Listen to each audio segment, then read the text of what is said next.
Fairview is 5,000 acres of open flats with open forest hill country. Just after we came here, we had different corporations and companies coming and going here without us knowing.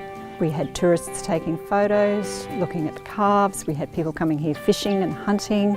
We had no idea who was on our property at any given time, and so I was looking for a way to get people to understand that what they were doing was spreading weed seeds around our property. So I spoke to a DPI vet about what was happening, and he suggested that I do a biosecurity plan. I researched it on the net and found a very, very simple plan, and from there I wrote our existing plan with a greater depth of recording events and animal health, paddock inventories, etc. To keep our biosecurity plan in place, we have a very strict weed hygiene policy. All vehicles that enter the property have to report to the homestead. There is a visitors book that is signed, and we record people's vehicle registrations and their last known contact with livestock. If those vehicles are to be taken off the designated roadways, and if there is any biosecurity matter, they either have to wash down their vehicles or they can't leave the designated roadway. Any machinery that was to come on, so whether it's a quad bike or an exploration drill rig or it's maintenance vehicles doing work on the power lines, everybody has to follow the same protocols.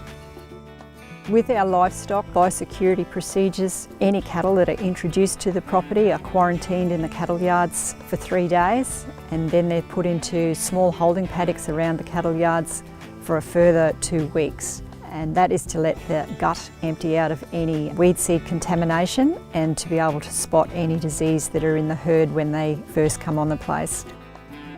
Having these procedures in place, it minimises the risk of introduction of any disease and the introduction of any new weed seed.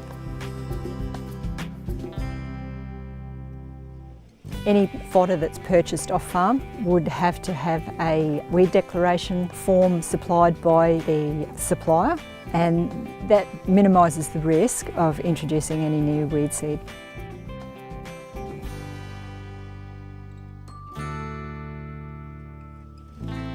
As we've eradicated most weeds back to the riparian area, we now just monitor paddocks when we're mustering or fencing or checking cattle for any new weed growth, and that is usually sprayed within a couple of weeks of being spotted.